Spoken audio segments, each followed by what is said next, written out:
Boa noite, povo de Deus, graça e fé a todos, amém? Bastante chuva, né? E a chuva ela acaba não impedindo, mas atrapalhando a movimentação das pessoas para vir para a igreja, até mesmo para outros lugares.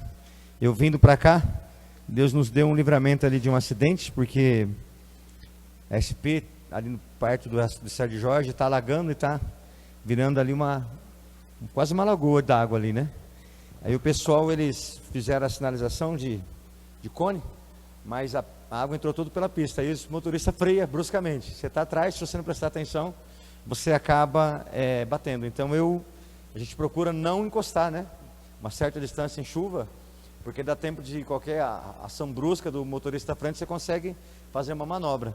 Isso foi o que nos deu livramento. Se eu tivesse encostado, ele certamente tinha batido, porque praticamente ele parou na rodovia, né? E vindo aquele monte de carro, acaba aí nos causando algum mal, algum dano, talvez até alguma coisa pior. Mas Deus seja louvado por todas as coisas, né? Irmãos, eu queria que você ficasse em pé ao seu lugar, se possível for. Abrisse a sua Bíblia comigo no livro de Jeremias, capítulo 1. Deus me deu uma mensagem e eu queria compartilhar com o povo do Senhor a respeito de cegueira espiritual. Você sabe o que é cegueira espiritual, irmãos? O que é uma cegueira espiritual? É quando nós podemos até estar com os nossos olhos abertos, mas às vezes não conseguimos enxergar. Amém? Podemos estar com os nossos olhos abertos, mas não estamos enxergando como o Senhor quisesse que nós enxergássemos. Amém? Cegueira espiritual não é somente ser totalmente cego, mas às vezes é não enxergar, né? Conforme deveria assim acontecer. Jeremias 1, versículo de número 11. Jeremias é um livro que ele começa o Senhor tratando com Jeremias, ele aceitar o seu ministério, né? Jeremias, quando o Senhor o chama, ele diz que ele ainda é uma criança e que ele não é capaz de fazer a obra. O Senhor diz para ele não se pôr ou não se achar uma criança, amém? Mas o Senhor me disse, não dizes eu sou uma criança, porque ainda quer que eu te enviar, irás, e tudo quanto te mandar, dirás. Então o Senhor, ele trabalha essa questão de Jeremias, de se achar, amém, incapaz de se achar, entendeu? Que ele não consegue. E no versículo de número 11, a Bíblia vai nos falar assim, e ainda veio a mim a palavra do Senhor dizendo, que és que vês, Jeremias? E eu disse, vejo uma vara de amendoeira. E disse-me o Senhor, vistes bem, porque eu velo sobre a minha palavra para a cumprir. Então, irmãos, olha que coisa interessante. Deus, ele faz uma pergunta para Jeremias, o que você vê? Deus não aponta, Deus não mostra, mas Deus faz uma pergunta, o que você vê, né? E Jeremias, ele responde para o Senhor, eu vejo uma vara de amendoeira. Então o Senhor responde para Jeremias, vistes bem. Então aqui nós vemos que Jeremias não era cego espiritualmente, porque ele viu que Deus quisesse que ele visse. Deus está mostrando alguma coisa, Deus está mostrando um caminho, Deus está mostrando uma solução, Deus está mostrando algo que você pode fazer, mas às vezes você não consegue enxergar. Por quê? Porque o que está fechado não são os seus olhos, mas o seu entendimento. Amém? Então a cegueira espiritual não se fala somente de ter uma visão, amém, uma visão macro, uma visão, entendeu, total do reino de Deus, mas às vezes também é não ter uma visão de Deus para a nossa própria vida, amém, para todas as coisas que acontecem em volta de nós, coisas que no dia a dia vão nos destruindo, vão nos eliminando, vai minando o nosso casamento, vai minando a nossa saúde, vai minando a nossa fé, e às vezes a gente não percebe porque nós não estamos olhando de acordo com o que deveríamos olhar. Porque é para isso que serve a fé nos faz compreender, a fé nos faz buscar, a fé nos faz entender, amém, qual que é a boa, perfeita e agradável vontade de Deus sobre a nossa vida, e entendendo isso, nós vamos viver como um soldado de Cristo. E um soldado, ele não é alguém que fica, irmão, titubeando, que ele fica, entendeu, ele fica desatento. O soldado, ele é um soldado porque ele é uma pessoa atenta, porque ele é uma pessoa, entendeu, que ele consegue transpor a situação e ver lá na frente. E é isso que Deus espera de nós, amém? Deus não quer que nós abaixemos a cabeça para tudo e nos fingimos de cego. Deus quer que nós enxergamos. E mais uma prova sobre isso também, amados, é quando Deus ele fala para Gideão: Gideão, prepara um exército para que vocês possam vencer os midianitas. E Gideão, então, ele prepara um exército pequeno, de 32 mil homens, somente isso. E ele achava que ele precisava de muito, mas o que ele precisava era de uma visão divina, de reino. Então Deus abre o olho dele dizendo o seguinte para ele assim: olha, se você tiver 32 mil homens e você ganhar, não vão dizer que sou eu, vão dizer, entendeu, que são os 32 mil homens. Então você vai fazer primeiro uma prova.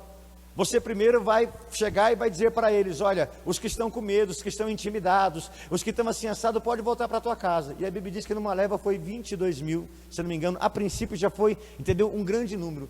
Então Deus vai mandando, entendeu, ele fazer provas. E Gideão começa a ter a visão espiritual verdadeira, que muitos que ali com ele estava, de fato não estavam com ele.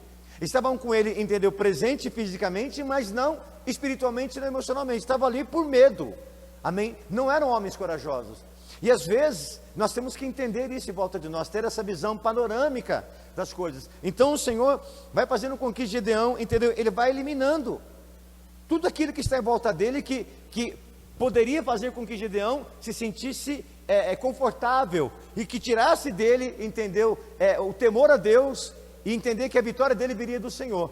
Então a última prova foi que Deus disse para Gideão: você vai descer até o rio com esses homens, e você vai lá falar para eles, né, beberem água. E aqueles então aqueles que levarem a sua boca até a água, entendeu, você então vai mandar embora para casa. Mas aqueles que levarem a água na sua boca, são duas coisas diferentes: você levar a boca na água e você levar, entendeu, a água na sua boca. Então aqueles a qual eles levarem a água na boca, são esses que são os escolhidos para vencer.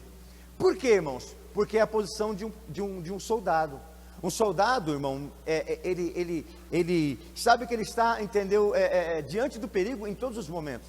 Então, o que ele faz? Quando ele leva a água na boca, ele não tira os olhos dele do que está em volta. Quando ele leva a boca na água, ele totalmente se abaixa para o problema, se abaixa para toda aquela situação. E não é isso que Deus quer de nós como soldados de Cristo.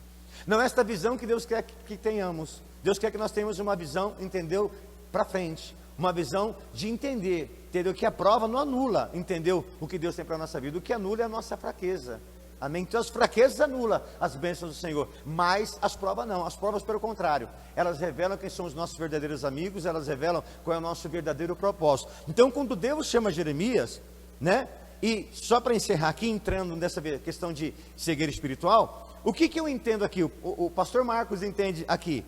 Eu entendo de que Deus, para falar com o profeta, Deus ele revela que ele fala com o profeta por sonhos e visões. Então é a forma com que Deus falava com o profeta, por sonhos e visões. Agora você imagina um profeta que não tem visão. Ele pode ser um profeta? Não pode ser um profeta. Então Deus ele vai testar, amém? Deus ele vai testar essas duas, entendeu? Essas duas naturezas de um profeta. Sonho, porque Deus fala com ele dessa forma, e visão. O que você vê? Então ele diz: eu vejo uma vara de amendoeira. Então o Senhor diz: vistes bem. Ou seja, ele teve a visão correta daquilo que Deus queria que ele tivesse, porque ali estaria iniciando um novo tempo na vida dele.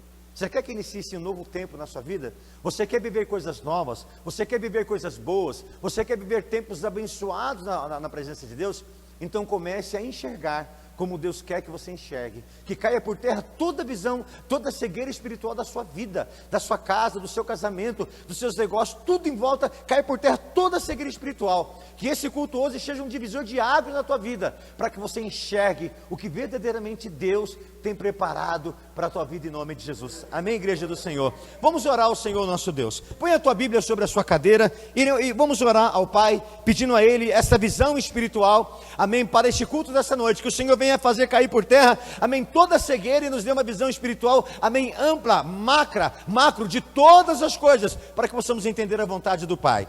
Deus querido, de amor, de graça e de misericórdia, Senhor querido, a tua palavra vai nos falar no livro de 1 Coríntios, acerca, meu Deus amado, dos 3 tipos de homens que existe: o homem, Senhor, natural, o homem, meu Deus amado, carnal e o homem espiritual, Senhor. Meu Deus amado, Senhor, o homem carnal não conhece as coisas, não acredita nas coisas do Senhor, Pai.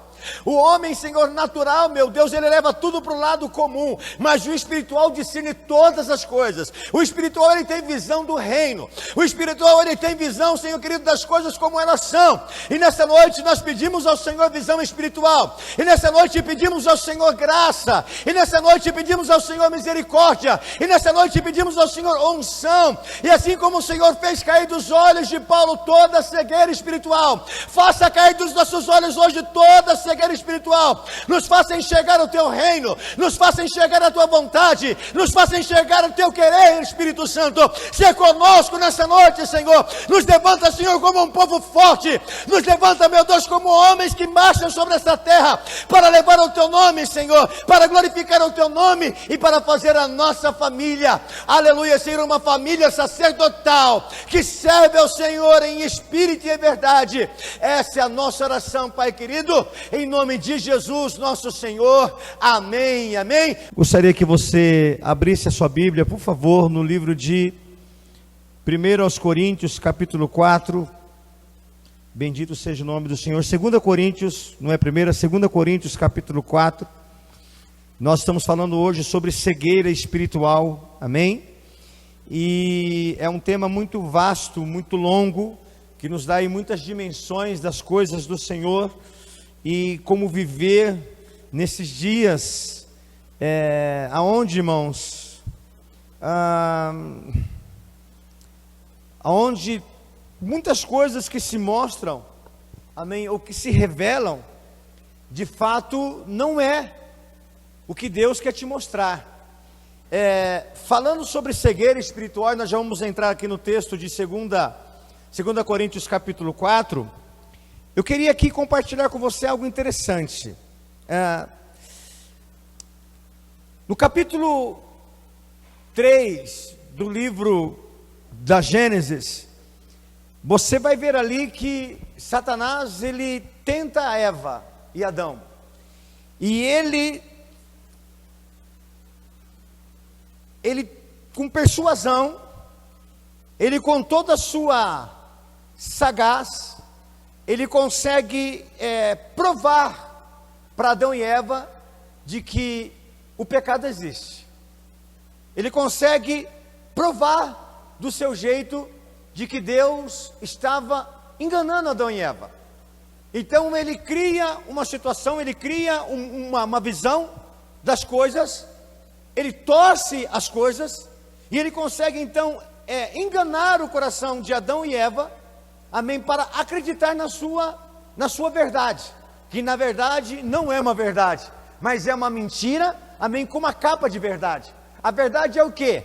Deus já tinha dito, né? Para o homem não comer da árvore da ciência do bem e do mal. Então Deus já tinha revelado que existe o bem e o mal. Deus chegou e disse para Eva: existe o bem e o mal, não coma dessa árvore, não, porque existe o bem e o mal. Então Deus não mentiu, Deus não enganou Adão e Eva. Então Deus disse: há o bem e há o mal. Então, só que Eva, distraída, quando Deus disse: existe o bem e o mal, e não coma da árvore da ciência do bem e do mal, porque senão você vai morrer. Então Deus, ele já revela tudo, mas o que Satanás faz? Ele pega aquela verdade que Deus revela para Adão e Eva, ele cria em cima disso uma situação, amém, uma visão errada, errônea das coisas do Senhor. Por quê? Porque o desejo, a intenção do inimigo era fazer com que Adão e Eva pecassem, caíssem.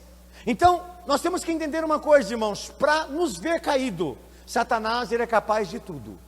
Satanás, ele é capaz de todo tipo de artifício, de situação, para nos fazer cair. E depois de nós estarmos caídos, ele não está nem aí, porque ele atingiu o seu objetivo, que é nos destruir. Então você percebe o seguinte, que quando Adão e Eva, eu já vou entrar no texto só para que você entenda o que é uma cegueira espiritual. Então quando Adão e Eva pecam, qual é o primeiro sentimento que eles têm? De nudez, de vergonha. Então quando eles se sentem envergonhados, ou seja, eles veem a situação deles como que eles estão naquele momento, o que eles fazem com tudo aquilo? Eles fogem da presença de Deus. Então qual que é o desejo do inimigo? Por que ele coloca cegueira espiritual nos homens? Por que que ele cega as pessoas espiritualmente? Porque ele quer que as pessoas fujam da presença de Deus. Porque ele quer que as pessoas não fiquem na presença de Deus. Porque ele quer que as famílias não estejam na presença de Deus. Porque ele não quer que você esteja na presença de Deus. Porque ele não quer que o dom que Deus te deu, amém, seja usado. Então, a luta dele, querido, não é para te ver em pecado. A luta dele é para fazer você pecar. O pecado, viver em pecado, irmãos, é uma continuidade de alguma coisa que aconteceu na nossa vida. Então, Adão e Eva pecou, viram que estava nu, não se sentiram capazes de estar na presença de Deus por causa daquele pecado. Então, é muito mais fácil, entendeu? Fugir do que permanecer. E quando eu fujo, irmãos, eu começo a ver coisas, eu começo a ouvir coisas, eu começo a entender, olhar para coisas que não era para mim olhar. Então, se a gente sai da onde que Deus nos colocou, certamente que nós vamos ver coisas que nós não queremos ver. Isso é fato, amém? Então, se nós não queremos, irmãos, conhecer o pecado, se nós não queremos viver no pecado, o que temos que fazer? Permanecer onde Deus nos colocou. Porque se nós sairmos dali, é lógico, irmão, que se eu como um pastor, eu parar de pregar, eu parar, entendeu, de fazer as coisas do Senhor, eu vou conhecer um outro mundo. Não vou conhecer outro mundo, irmãos, vou conhecer o mundo da prostituição, eu vou conhecer o mundo das drogas, eu vou conhecer o mundo da mentira, eu vou conhecer muitos outros submundos, amém, que estão agregados ao pecado. Então, para que eu não conheça esse mundo, o que eu tenho que fazer? Eu tenho que permanecer aonde Deus me colocou. Então, o erro de Adão e Eva foi não permanecer aonde Deus os colocou. E com isso, querido, amém, mesmo estando onde Deus nos colocou, já somos tentados como eles foram tentados. Imagina se sairmos da onde Deus nos colocou, ou olharmos para onde, amém, Deus não quer que nós olhemos. O que vai acontecer conosco? O que vai acontecer com você? O que vai acontecer comigo? Então, a Bíblia vai nos revelar, antes que nós entramos no texto de 2 Coríntios 4, amém, de que o inimigo, ele quer fazer você pecar, porque quando você pecar, você vai ter um sentimento, você vai viver um sentimento que não é de Deus. Um sentimento diferente, talvez um de derrota ou de qualquer outra coisa, porque você vai viver o sentimento que existe no diabo, porque o diabo, ele é um derrotado. Quando ele pecou contra Deus, ele recebeu o sentimento de derrota, porque, querido, ele lutou contra Deus, e ninguém que luta contra Deus prevalece. A Bíblia, ela faz uma figuração da luta de Jacó, entendeu, com o anjo, e lutou com Deus e prevaleceu, amém? Porque aqui nós vemos então, talvez uma visão, amém, de Jesus, amém, no anjo do Senhor, uma visão de Jesus encarnado, amém, falando com Jacó, amém. Então ali é como se o próprio Senhor estivesse, se ele lutou e prevaleceu, no sentido lutou, não lutou fisicamente, mas a palavra certa, ele prevaleceu porque permaneceu. Ele poderia ter ido embora, mas ele permaneceu. Então o Senhor, amém, o honrou. E então Adão e Eva, ele não permaneceu na posição que Deus, amém, pediu que eles ficassem, nem na região, da forma como que Deus quisesse que eles ficassem. Eles quiseram conhecer um outro mundo, eles quiseram conhecer outras coisas, ao qual não está agregado nas coisas do Pai. Vemos isso também, o filho pródigo, ele está dentro de uma casa, ele é bem cuidado, amém, ele é protegido, ele é abençoado, ele tem tudo o que precisa para ser um homem abençoado, mas de repente os olhos dele começam a imaginar e enxergar coisas além, amém, coisas além que ele não precisa conhecer. Há caminho aos olhos do homem que parece bom, mas o final dele são caminhos de morte. Então ele quis conhecer aquele caminho, e quando ele chegou, ele viu que realmente eram caminhos de morte. Então ele volta para a posição que ele estava. Ele deixa a cegueira espiritual, ele volta para a posição que ele estava, e quando ele volta para a posição que ele estava, ele se sente honrado em Deus. O único que pode te honrar nessa terra, irmãos, é Deus. Qualquer outra pessoa não consegue dar a você a honra que somente Deus pode te dar. Então nós temos que tomar cuidado com a cegueira espiritual, também com o encantamento do inimigo, quando ele nos cega e nos tira da visão ao qual nós devemos estar. E o texto de 2 Coríntios capítulo 4, o verso de número 4 também vai nos dizer assim. Paulo está falando aos coríntios, amém, que Jesus Cristo é o único assunto do seu ministério, ou seja, que a vida dele, amém, é rodeada pelas coisas do Pai, é pelas coisas de Deus. E no versículo 4 ele vai dizer, nos quais o Deus desse século cegou os entendimentos dos incrédulos, para que não lhes resplandeça a luz do evangelho da glória de Cristo, que é a imagem de Deus. Então por que o inimigo ele cega a pessoa espiritualmente? Porque ele não quer que ela conheça a verdade. Por que o inimigo, entendeu? Ele coloca desânimo na vida de um crente. Porque ele sabe que o desânimo, a primeira coisa que o crente desanimado, a primeira coisa que ele vai fazer é parar de buscar. E quando ele para de buscar a Deus, ele não vai encontrar Deus, porque Oséias vai nos dizer: buscar-me-eis e me achareis quando me buscardes de todo o teu coração. Então, só se acha Deus quem o busca de todo o coração. O desanimado, ele nunca vai encontrar Deus dentro da igreja.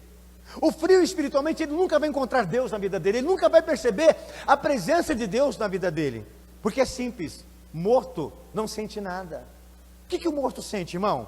Depois que a gente vê aí, esses dias atrás eu até falei sobre isso numa pregação, de que as pessoas falam: matou a pessoa com requinte de crueldade. A partir do momento que matou, irmãos, que tirou a vida da pessoa, entendeu? Pode fazer qualquer coisa, nós vamos ficar chocados, mas a pessoa, ela não vai sentir nada. A partir do momento que deu um tiro, deu uma facada, entendeu? Matou, alguma coisa, a partir do momento que o corpo da pessoa está morto, não sente mais nada. Não sente mais nada, entendeu? Perde. E muitos crentes estão mortos espiritualmente. Então eles estão dentro da igreja e falam: poxa, eu vou na igreja e não sinto nada. Sabe, eu não sinto mais a presença de Deus na pregação do pastor. Eu não sinto mais a presença de Deus quando o irmão louva. Eu não sinto a presença de Deus quando eu vejo aquele pastor, quando prega, me irrita. Aquele outro pastor, quando prega, eu não entendo nada. Aquele irmão, quando louva, parece que a voz dele, entendeu, irrita. Então tudo porque ela não consegue sentir mais nada, porque ela está morta espiritualmente. E por que ela está morta espiritualmente? Porque alguém tirou dela a visão do reino. Alguém tirou dela a visão. E a Bíblia fala quem é esse alguém. Quem é esse alguém? Satanás, que é o Deus desse século, ou seja, deste exato momento. Porque esse exato momento que estamos vivendo, eu estava conversando com o pastor Douglas ali, de que é a geração de hoje, nós não podemos generalizar, mas uma boa parte entende que não precisa estar na igreja para ter uma vida com Deus. As pessoas acham: eu não preciso estar na igreja. Eu ouço pregação, amém, eu ouço pregação, entendeu, no YouTube. Eu ouço pregação, entendeu, num canal de uma igreja, entendeu, pelo YouTube. Eu ouço pelo Facebook. Eu coloco louvor lá. E é uma geração que eu tenho visto isso, irmãos. Louva a Deus. Tem pessoas que eu conheço que é o dia inteiro louvor, amém, no celular. Aí, chega no outro dia: você foi para a igreja? Não. Você ouviu o louvor a semana toda, cara. Você está ali, e quando você não vai na igreja, por quê? Porque eu sou a igreja. Opa, peraí, quem é a igreja? Quem é a igreja? É quem está ligado no corpo. Não tem como ser igreja sem estar ligado no corpo. Não tem como ser igreja sem ter Cristo como cabeça da tua vida, aquele que te rege, aquele que te comanda, aquele que está à frente da tua vida. Então peraí, como que você é igreja, se você não quer estar dentro de uma instituição criada por Deus? Mas eu vejo assim que hoje as coisas mudaram. Hoje eu vejo muito erro dentro da igreja. Será que é só dentro da igreja que tem erro? Já olhou para a tua família? Já olhou para a tua própria vida? Se você não tem cometido erros, e esses erros não têm anulado de você muitas coisas que você poderia ter na sua vida, será que o erro está só na igreja? E se o erro estivesse somente na igreja, ainda tem uma explicação. Igreja é um hospital espiritual. E o próprio Jesus diz: vinde a mim todos que estão cansados e sobrecarregados. A igreja não é um lugar de pessoas, irmãos, amém, que estão salvas, mas a igreja é um lugar de pessoas que estão buscando a salvação. A libertação é uma coisa que ela acontece em etapas da nossa vida.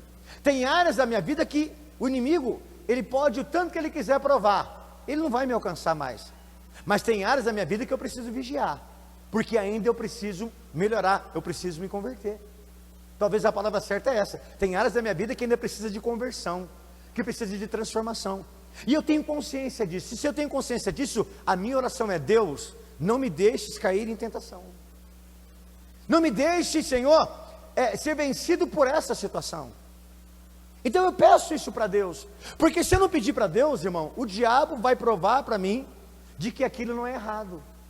Aí eu começo a praticar o erro, achando que é o certo. Então é uma geração que louva, mas não quer Deus. Glorifica o nome de Deus, entendeu? Com músicas, mas nem sabe de fato. Porque eu acredito que quando você sente a presença de Deus, é como o amor. Jesus, ele compara o amor, amém, dele para com o amor de um homem para com uma mulher. E eu acredito o seguinte: se eu estou bem no meu casamento, se você está bem no seu casamento, se você está bem no seu casamento, se você está, amém, você no seu noivado, você no seu casamento, você no seu namoro e aí por diante, o que você deseja mais no final do dia? O que você deseja mais no final do dia? Depois de você ter um dia difícil de trabalho, às vezes o dia foi cansativo, o dia foi ruim, você fala assim, não vejo a hora de chegar em casa, né? Alguns dizem, dá um abraço na minha nega, dá um cheiro na minha nega, entendeu? Ver os meus filhos, ver minha casa, sentar no meu sofá, comer minha comida, beber minha água, deitar na minha cama. Você quer aquilo que te traz proteção, aquilo, querido, aonde você se sente bem. Então quando você louva a Deus, você é apaixonado por Jesus, você diz, eu não vejo a hora de chegar no culto, porque eu quero estar lá, porque eu sinto proteção em Deus, eu sinto força em Deus, eu sinto graça. Quando eu vou na igreja, eu volto para casa renovado, amém? Quando eu vou na igreja, a semana minha parece que é melhor, tudo é diferente. Por quê? Porque você está buscando na fonte em Deus, amém, tudo que você precisa para ter uma vida abençoada. Mas se o inimigo ele te segue espiritualmente, você fala, para que eu preciso ir na igreja hoje? Né? Eu estou cansado dessa mulher. Essa mulher, né? Meus filhos, estou cansado dos meus filhos, estou cansado de lutar por eles, eu estou cansado desse trabalho. Você começa, entendeu? A ver tudo torcido, e você pode, quando você vê tudo torcido, você pode pegar um caminho ao qual Deus não te deu, como uma pessoa andando na chuva, dirigindo um carro na chuva. Quem já dirigiu o carro na chuva, que chuva muito forte, que o limpador, você mais que ele está rápido ali, você não consegue enxergar. Se você não conhece a estrada, amém? Você para se perder, para entrar numa entrada, é fácil, porque na esperança de achar que você está indo para o caminho certo, e você vê uma seta, você não enxergou direito, está sinalizando, você vai entrar ali, e talvez o retorno demore, então talvez você vai perder tempo, entendeu? Para se encontrar de novo. Por quê? Porque algo te cegou, porque algo tirou de você a visão. Então o texto vai dizer que o Deus desse século tem cegado o entendimento dos incrédulos. Tá bom, pastor, não tem nada a ver com a gente. Sim, quem que é o incrédulo?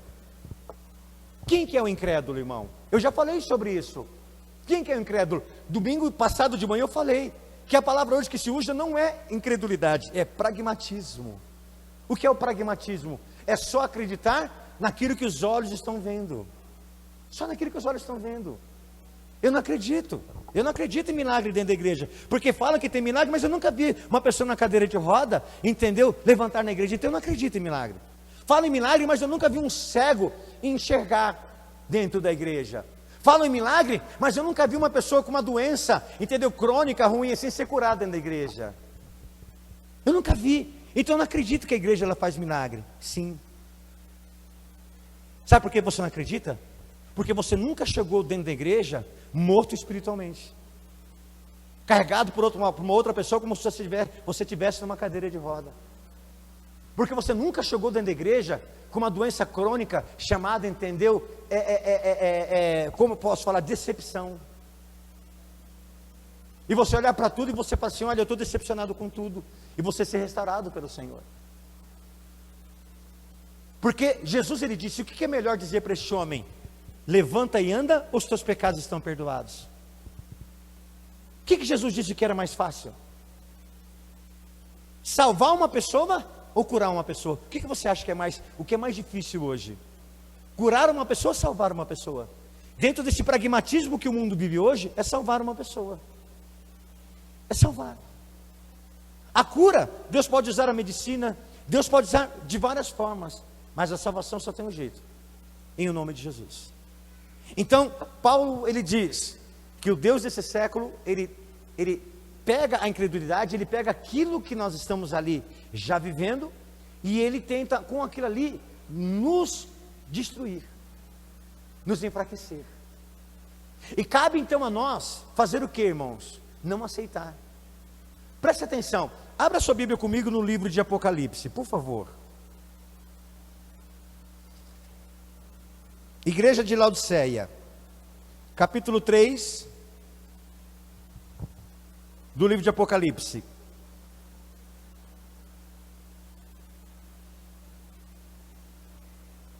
Vamos ler o texto todo, para que a gente entenda um pouco sobre a igreja de Laodiceia. Presta atenção no que nós vamos ler aqui nessa noite, em nome de Jesus. Bom, e ao anjo da igreja que está em Laodiceia escrevo, isto diz o Amém, a testemunha fiel e a verdadeira, o princípio da criação de Deus. Eu sei as tuas obras, que nem és frio nem quente, tomara que foras frio ou quente. Assim porque és morno e não és frio nem quente, vomitar-te-ei da minha boca. Como dizes, rico sou e estou enriquecido e de nada tenho falta. E de nada tenho falta. E não sabes que és um desgraçado, miserável, pobre, cego e nu. Aconselho-te que de mim compres ouro provado no fogo, para que te enriqueças, e vestes brancas, para que te vistas, e não apareça a vergonha da tua nudez, e que unjas os olhos com colírio, para que vejas. Eu repreendo e castigo a todos quanto amo. Sê, pois, zeloso e arrepende-te. E ele continua dizendo aqui. Então o Senhor aqui revela uma cegueira espiritual. Mas agora ele está revelando uma cegueira espiritual, não é do mundo. Ele começa a revelar uma cegueira espiritual dentro da igreja. Porque existe uma igreja, hoje, dentro das igrejas, que acham que são salvos pelos bens materiais que têm, pelas coisas que têm fisicamente. E o Senhor fala o seguinte: você se acha rica e se diz que não te falta nada, mas na verdade é um desgraçado. Quando a Bíblia usa a palavra desgraçado, é uma pessoa, entendeu, que não está debaixo da graça de Deus. Porque a graça é o favor que nós não merecemos, mas que nos é dado gratuitamente. Então tem pessoas que não reconhecem o favor de Deus para com a vida delas, não reconhecem o milagre de Deus para com a vida delas. Ela acha que tudo que ela tem conquistado tem sido por causa dos seus braços, por causa da tua força, da tua capacidade. Mas o Senhor revela que não. O Senhor revela que quem pensa desse jeito está cego. Ele fala o seguinte, ó: é desgraçado, entendeu? É miserável, vive na miséria, entendeu? É cego. Ou seja, desgraçado, miserável, pobre, cego e nu. Olha, sem a graça de Deus, não tem a misericórdia de Deus, e por não ter a misericórdia de Deus, é pobre, entendeu? É cego e está nu. Essas 5 coisas, irmãos, aconteceram com Adão e Eva no paraíso quando eles pecou. Eles se tornaram homens sem o favor de Deus. Eles se tornaram homens sem a misericórdia de Deus. Por quê? Porque até então Deus provia tudo. Quando o homem peca, ele passa a ter que trabalhar. A terra começa a produzir espinhos, abrolhos. Então eles perdem a graça, se tornam pessoas, amém, miseráveis espiritualmente, porque conhecem a morte, conhecem a doença. Eles se tornam pessoas pobres porque, entendeu, mesmo tendo dinheiro, não tem como comprar. É como nos dias de hoje, irmãos.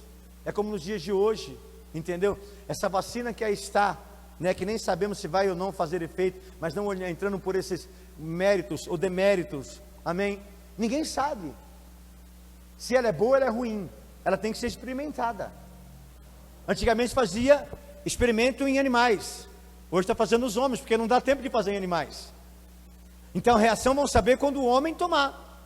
Mas olhando em tudo isso, o desespero está tão grande na cabeça das pessoas, que as pessoas acham que se elas tomarem essa vacina, elas vão ficar curadas. Então, eu acredito, irmãos, eu acredito piamente, que se alguém chegasse e falasse assim: eu tenho uma dose de vacina que vai te curar dessa doença. Tem gente que vende carro, tem gente que vende casa, tem gente que vende tudo para comprar uma vacina.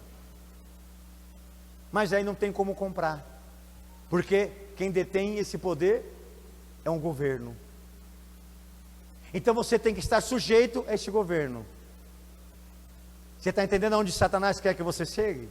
Ele quer que você se torne tão cego espiritualmente, ao ponto de tatear, procurar um lugar para se apoiar. E você vai encontrar só quem para se apoiar? O próprio inimigo. Mas o Senhor, Ele revela a cegueira, mas o Senhor também revela a cura. No livro de Apocalipse, o que Ele vai falar para nós? Que é desgraçado, miserável, pobre, cego e nu. Mas Ele fala o seguinte: mas compra de mim colírio, para que abra os olhos. Ou receba de mim colírio, para que abra os olhos.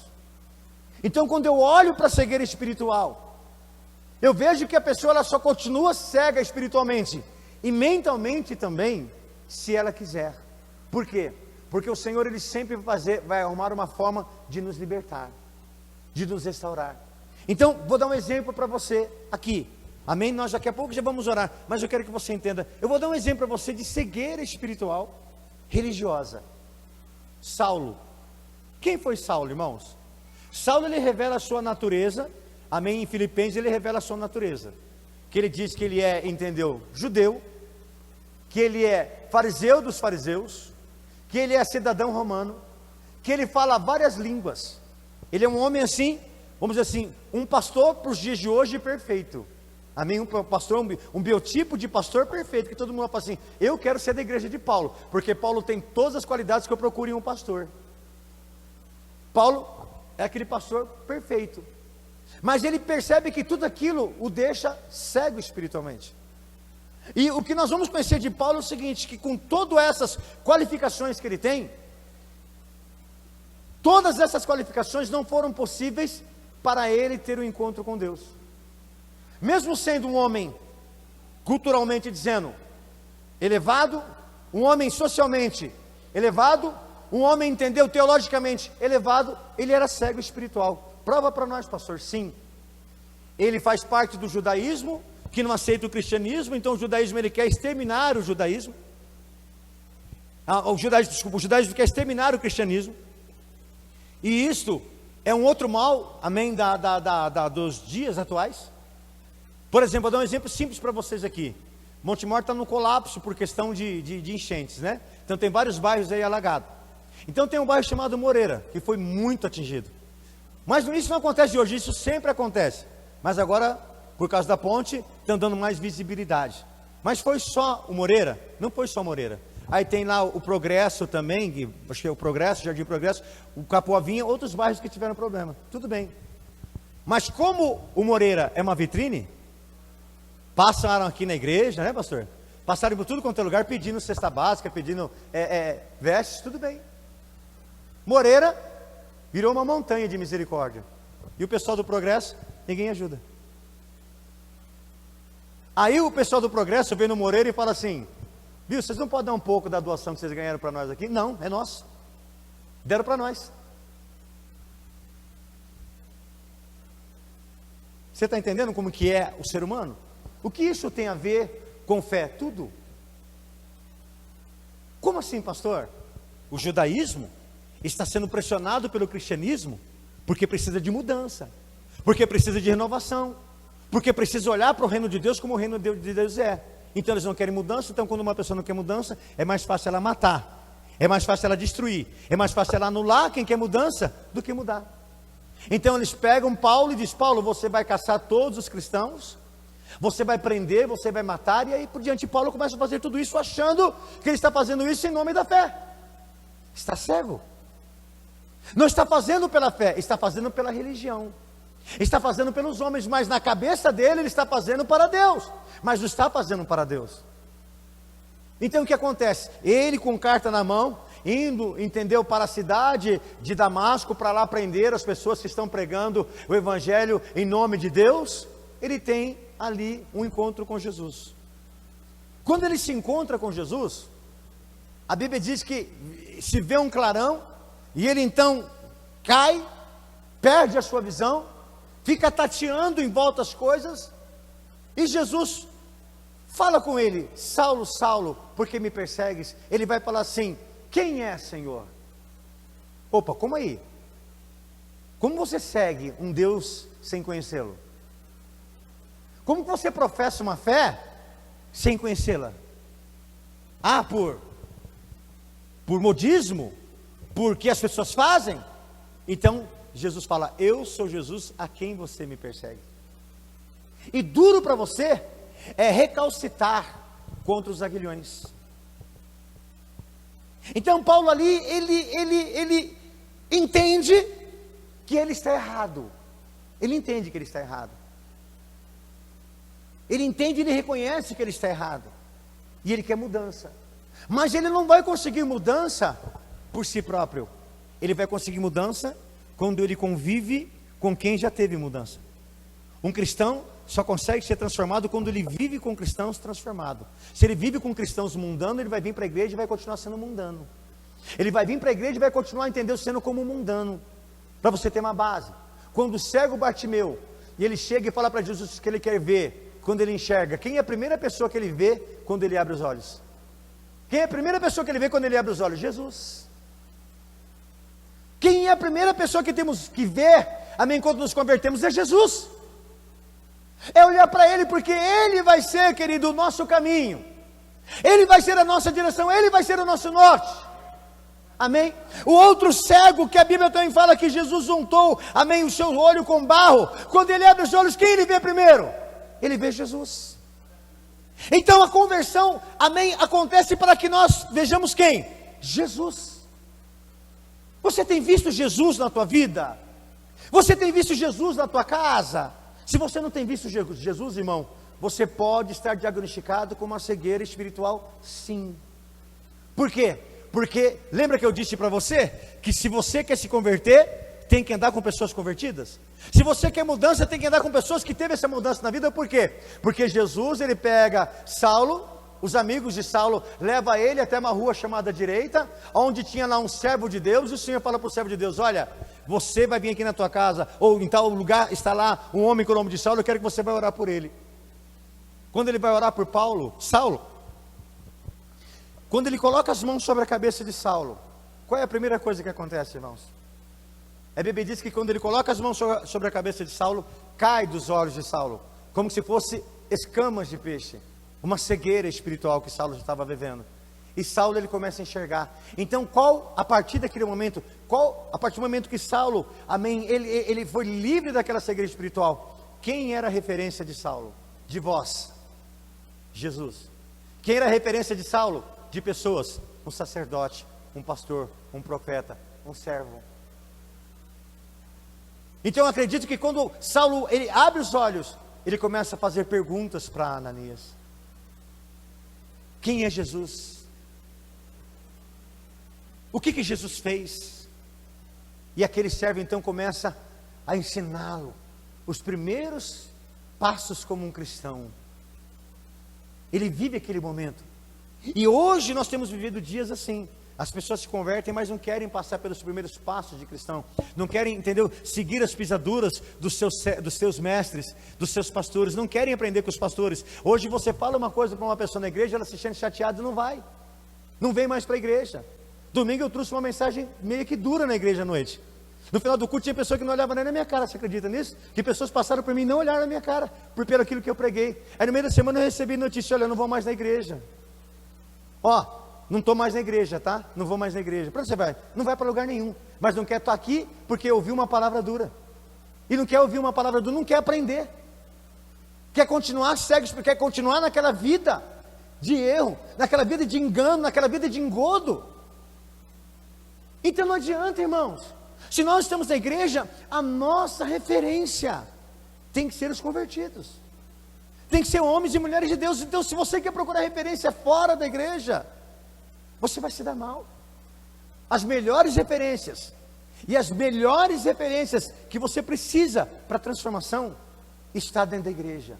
O testemunho do teu irmão, a palavra que te é pregada, a oração que é feita pela tua vida, porque a oração que vai tirar a cegueira de você. Agora, se você não está disposto a nada disso, o Senhor diz: compra de mim colírio, que é a oração. A oração abriu os olhos de Saulo, que se tornou Paulo. Por quê? Porque Saulo, ele estava como que se encantado, como que se entendeu, cego. E essa cegueira tirou de Paulo, ou de Saulo, muitas coisas maravilhosas da parte de Deus. Sabe o que a cegueira espiritual tirou de Saulo? Eu vou falar aqui para você algumas coisas, e nós já vamos orar. A cegueira espiritual de Saulo tirou dele os melhores amigos. A cegueira espiritual de Saulo tirou dele os melhores momentos da vida dele. A cegueira espiritual de Saulo tirou dele a salvação. Por que melhores amigos? Porque quando Saulo ele se transforma, Paulo, que é mudado o nome dele pelo Senhor, ele começa a pregar o evangelho, ele conhece dentro da igreja pessoas que ele nunca conheceu no mundo, como Timóteo, um amigo dele maravilhoso como Barnabé, como João Marcos, como Áquila, entendeu? E Priscila. Ele conheceu a igreja de Filipenses que tratava ele, entendeu, de uma forma maravilhosa. Ele conheceu muitas servas do Senhor como Dorcas e outras. Ele conheceu pessoas maravilhosas. Ele conheceu Epafroditos. E no mundo, ele não tinha esses amigos. Então a cegueira espiritual tira de nós os melhores amigos, você está entendendo? E empurra para nós os piores do mundo, que só querem o nosso mal. A cegueira espiritual tira de nós a nossa felicidade, irmão. Porque lembra que eu falei que quando Adão e Eva eles pecaram, a primeira coisa que eles sentiram foi um vazio dentro dele? E se você perguntar para qualquer pessoa que já foi crente um dia, você pergunta, o que você sente? Hoje eu sinto um vazio dentro de mim. Eu sinto um vazio dentro de mim. E você pode atestar com qualquer pessoa desviada, ela sente um vazio dentro dela. Está faltando alguma coisa. A cegueira espiritual tira de você a felicidade. A cegueira espiritual tira de você, como eu disse, a salvação. Está ligada à salvação, às promessas. Coisas que foram ditas a seu respeito. Ministério. Coisas que foram ditas ao seu respeito. E que você, cego espiritualmente, não consegue enxergar. Então Deus nessa noite, Ele quer te dar um colírio. Deus nessa noite quer abrir os teus olhos. Que você volte a enxergar como servo. Que você volte a enxergar como serva. Eu não sei o que te magoou. Eu não sei o que te entristeceu. Eu não sei o que te chateou. Eu não sei o que te fez entender ou perder a visão do reino. Mas uma coisa eu tenho certeza, não foi Deus. E não foi a igreja. Certamente foi o pecado. Ah, mas eu não pequei. Não importa se for seu teu pecado ou o pecado de alguém. De alguma forma te cegou espiritualmente. Mas ainda tem esperança para você. Amém? Eu quero que você fique em pé ao seu lugar. Eu quero orar com você. Uma coisa que a cegueira espiritual ela tem também, irmãos, a soberba. Sim. A Bíblia vai falar de um personagem bíblico, um juiz do Velho Testamento, com o nome de Sansão. Sansão, ele era, assim, o biotipo também do homem perfeito do Velho Testamento. Inteligente, forte, bonito, entendeu? Ele tinha todas as qualificações de um homem inteligente, de um homem bom. Só que a soberba tomou o coração dele. O que é soberba? É quando a pessoa está errada e não aceita que está errada. Não reconhece que está errada. Ela acha que ela está certa. Ela está errada, mas ela acha que ela está certa. Então Deus deu para Sansão um dom para servir. E ele não usou o dom de Deus para servir. Então Sansão está errado. Ele usa o dom de Deus para se beneficiar. Ele usa o dom de Deus para se ensoberbecer. Ele usou a sabedoria que Deus deu para ele para criar enigmas. Ele usa o que Deus deu para ele para se ensoberbecer. Mas o inimigo, irmãos, ele vai usar a cegueira espiritual para te matar, para te destruir. Então o que ele faz com Sansão? Ele pega Sansão, coloca na vida de Sansão uma prostituta, coloca na vida de Sansão uma mulher que poderia ser manipulada, uma mulher entendeu que não tinha no seu coração de fato Deus, o Espírito Santo, e essa mulher junto com o inimigo, ela traça um plano. Mas eu começo a olhar para cima, mas como que ele não percebeu, Silvio? Se ela fala assim, onde está a sua força? Ah, minha força está em tal. Ela vai lá e faz aquilo e não consegue êxito.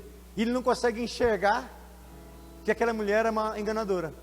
Ela vai e tenta de novo de outro jeito. Aí ele não consegue enxergar que aquela mulher é enganadora. Chega uma hora que ele fala a verdade, a minha força está nos meus cabelos. Então o que ela faz? Ela vai lá e corta as 7 tranças que Sansão tinha. 7 é o número de Deus. 7 é a santidade de Deus. 7 é a perfeição de Deus. quando ela corta, ela chama os inimigos e diz: agora vocês podem prender Sansão. Qual que é a primeira atitude daqueles homens, daqueles filisteus, quando eles pegam Sansão? Qual é a primeira atitude deles? Furar os 2 olhos de Sansão. Eles não estavam preocupados se o cabelo dele ia crescer de novo, se ele ia ter força de novo. Eles não estavam preocupados. Eles estavam preocupados em quê? Em cegar Sansão. Eles cegam Sansão. E quando eles cegam Sansão, a Bíblia é clara em dizer que Sansão se torna um atrativo para o inimigo. Ele se torna, então, Sansão era levado lá, quando eles tinham as festas deles, para ser zombado, para que tacassem nele, entendeu? Pedras, para que zombasse dele. E foi no meio da humilhação, e foi no meio de tudo isso que Sansão lhe reconheceu quem ele era. E ele chega e fala para Deus: Deus, me dê forças para vencer, pelo menos desta vez.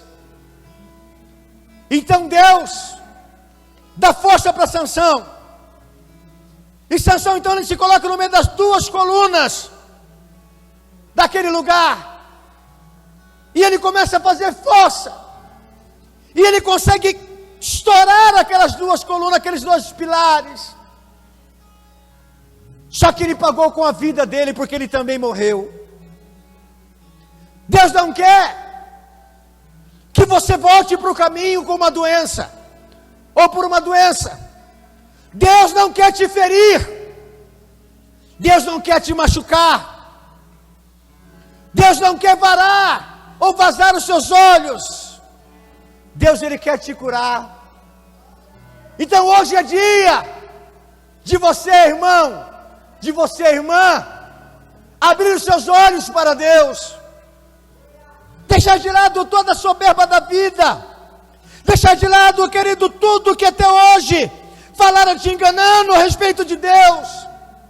Volte para o Senhor agora. Volte para Cristo hoje. Volte para a presença do Senhor hoje, para as vontades do Senhor hoje. Como eu disse, os seus melhores amigos estão na fé. A tua felicidade está na fé. O teu futuro está na fé em Cristo.